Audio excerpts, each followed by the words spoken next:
Hey guys, Jonathan with My Mechanic. Today we're going to be working on a 2004 Nissan Maxima. In this particular video, we will be replacing the radiator, which exploded, by the way. After replacing the radiator, we find that the fan is also bad and may be a contributing factor to the radiator that exploded. So we'll be replacing the fan shroud and fan assembly. This job is relatively easy and short to do, so it's something that you, if you haven't done this kind of repair before, should be able to do on your own, and it should be fairly easy. Hopefully you can follow along and feel comfortable with tackling this yourself afterwards. For doing this repair, you'll need a couple tools that are usually readily available at any repair shop. If you need to purchase them, you can usually go to an auto parts store like Advance Auto, AutoZone, O'Reilly's, or Napa. You can also buy tools at places like Harbor Freight Tools. Even Walmart carries some of these tools. We'll need a ratchet, and then you will need a 10mm socket that fits said ratchet. I also recommend using a hose clamp tool. If you don't have one readily available, you could also just use a simple pair of pliers, which I actually end up using at the end of this video. After the repair, you will also need at least 2 gallons of radiator and engine coolant. I like to use the concentrated one, so you can just add distilled water afterwards to fill up anything that the 2 gallons of antifreeze may not cover. I do warn you, you do not want to use concentrated by itself. Make sure you leave enough room to add distilled water as well. You will need Nissan approved transmission fluid for this particular transmission. You will also need a funnel. If you don't want to make a mess, you can do it without a funnel if you want. It's just not quite as fun. And in this repair video, you'll also see me utilizing a pressure test tool. You do not have to have one of these if you want. You can get them on rent-a-tool programs like at Advanced Auto Parts. So, let's begin. So today we're working on the 2004 Nissan Maxima. I had just finished selling this, and they called me up and said that there was a loud pop and lots of green fluid everywhere.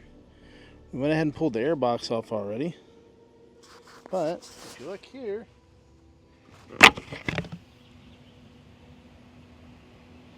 big old hole in the radiator. So we're gonna have to get that replaced, and then we're gonna have to pressure test the car to figure out if there was any pressure that made that blow or if it was just a bad radiator.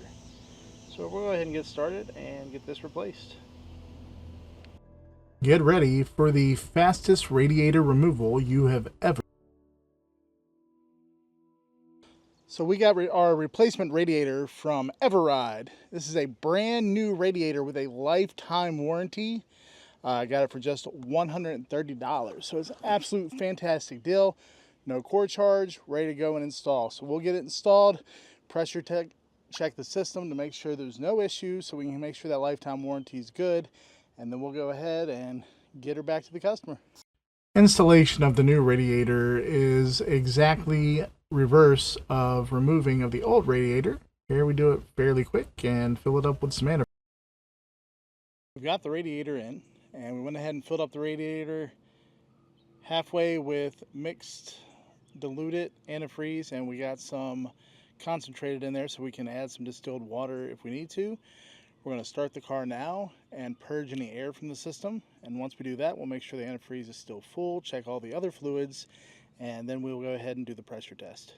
Right now, what we're going to do is monitor the fan while the car is running. We're going to go ahead and let it warm up and see if we can build up some pressure on the. So what we're doing now is we're actually pressure testing the system on the Maxima. We've got it running and we've got a pressure tester on it. We didn't actually pump up the pressure tester. We're actually just testing the pressure getting output by the system. We're already at 11 to 12 pounds. System is set up for 13 pounds before it blows the radiator cap, so it's still getting too high. It looks like the radiator fan itself isn't running. The radiator fan itself is not running, so we're gonna have to replace that fan motor and see if we can cool this car down some more. So until we get that part in and start doing that. Alright, so when I took out the radiator, I did not take the opportunity to show you how exactly to remove everything. Since I have to go ahead and replace the fan, we're going to go ahead and do that today. The fan is here, we're ready to put it in. The first thing we have to do is disconnect this upper radiator hose to get access to the fan. When we disconnect that hose, of course, we will lose coolant, so we want to make sure you have a catch pan under the car to catch any of that fluid when it comes out. Then you have two 10mm bolts right up here and right up here. You'll remove those. There's a line that clips in on the bottom of the fan shroud that just sits there. It's not nothing that you have to unscrew. You undo your electrical connectors to your fans, and this thing should pull right up. It's very simple. So let's go ahead and get started. We'll go ahead and get this upper radiator hose clamp moved out of the way. Now, my little clamp tool doesn't close 100%. I don't know why. It's designed that way. So I can't, these clamps are just close enough where they will not get over the precipice of the little nipple there. I'm going to use a wrench to close that all the way.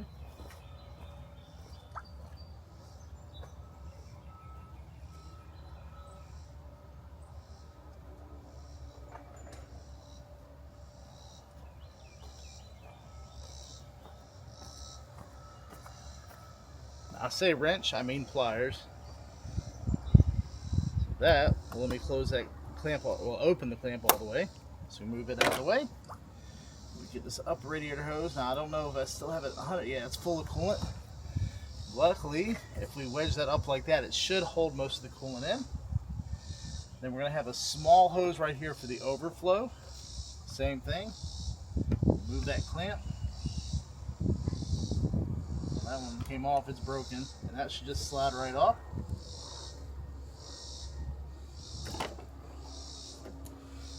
Oh, got a little coolant also. Luckily we can wedge that there. Now let's get our 10mm and get those off.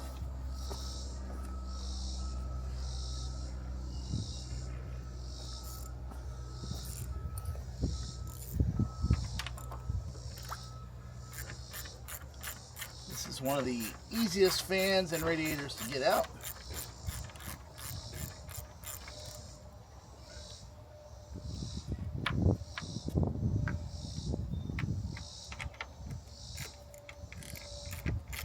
We do have a little bit of coolant coming out of the radiator. Again, that's expected.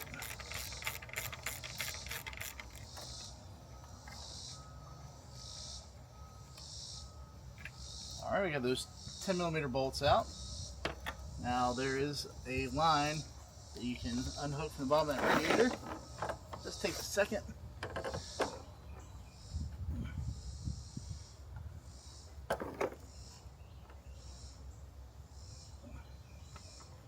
Alright. Basically it's just a hose that sets in a little clip in the bottom of the radiator fan shroud. We'll undo our power connectors. Just have a little tiny pressure clip.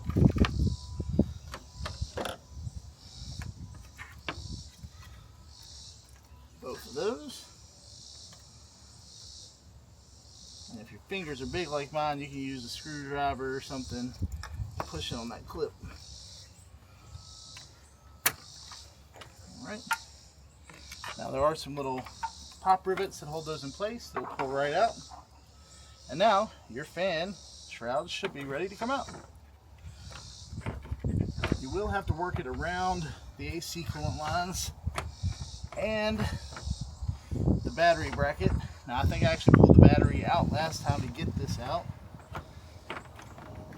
Make sure not to damage the nipple on the radiator for your coolant hose. Take your time so you don't break anything.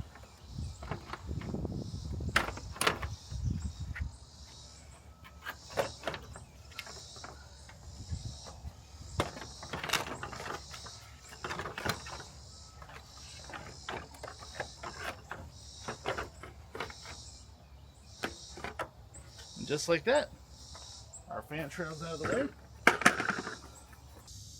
Now, if we were going a step further and removing the radiator, we would have to pull this clip off here, which is just squeezing these right here.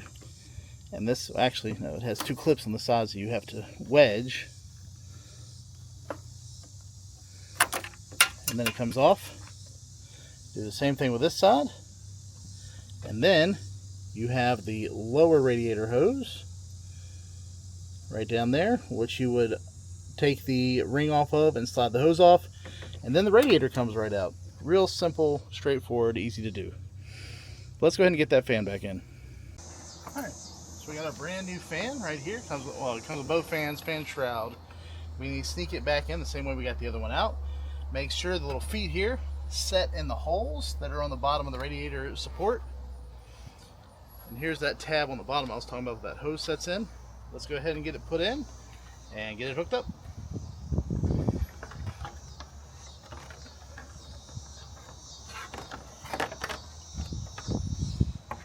Again, watch your nipples and your radiator hose outlet.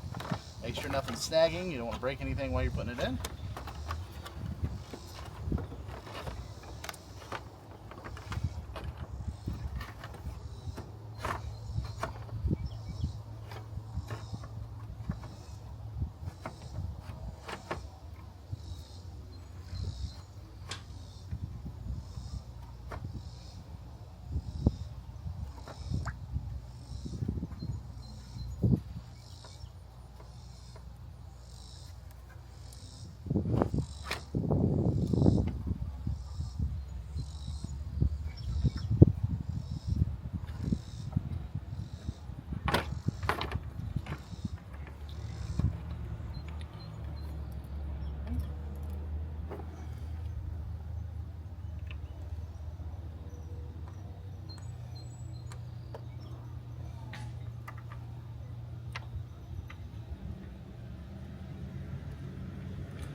All right, well, our replacement radiator is in place. We've got our electrical connectors hooked up. right down here. We've got our hose hooked up. We have our overflow hose hooked up, and both the feet are setting in the bottom of the radiator, well, the radiator support. All I need to do is tuck that little hose that's at the bottom back into that little clip on the bottom of the fan shroud, and we should be good to go ahead and make sure it's full of antifreeze. Once we do that, we'll start it up, run it for a while, make sure we purge air out of the system, make sure there's no leaks or anything, and then we'll get all the plastics back on and get it looking good.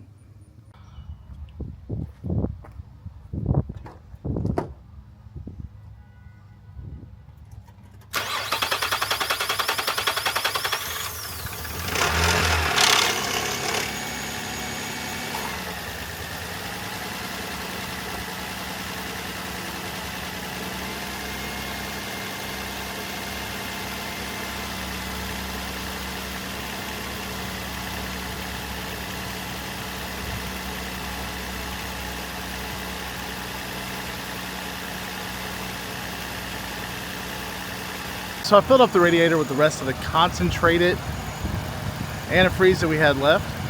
And then I went ahead and filled up the bottle with distilled water and filled up the radiator till the top. Now we're gonna let the car run till it gets to temperature. Once that does, it'll open up the thermostat and let any air pockets out and cycle them into the radiator. And you should see the radiator fluid drop. Then we'll finish topping it off. And once we're done topping it off, we'll go ahead and put the pressure tester on it. Make sure it's remaining at a good temperature, at a good pressure, not going over spec, so we don't blow another radiator. All right, we have the air conditioner on max. Both fans are running, so not just the AC condenser fan, but also the radiator cooling fan. So both fans are successfully running. We just want to make sure the car gets the temperature and opens up that thermostat.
So I did notice that the transmission fluid was just a little low, so I went ahead and topped that off while we're running the vehicle, since you have to go ahead and check it while it's running anyhow.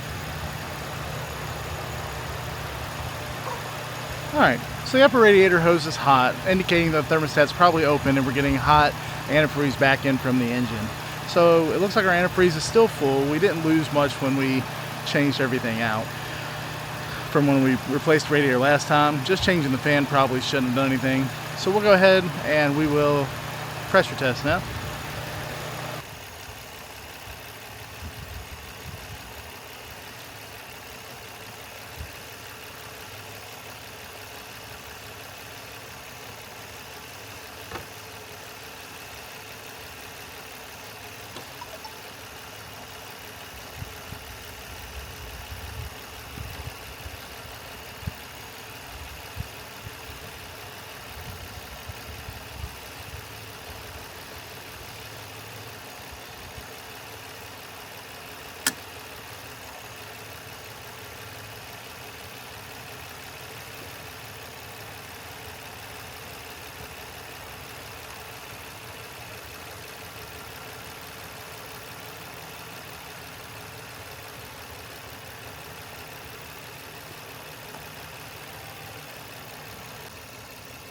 So she's been running for about an hour now. It will get up a little over 5 pounds, and then once the fan kicks on, by the way, the fan is almost silent. I didn't even know it was on there for a little while. it drops back down below 0 psi. So it's holding pressure really well. I don't think we have to worry about a head leak because we're definitely not getting pressure spike. So I'm gonna go ahead and put it back together and we'll call it a day.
And just like that, this 2004 Nissan Maxima 3.5 is ready to go back to my customer and no longer overheating with an exploded radiator. So until next time, thanks for watching. This is Jonathan with My Mechanic.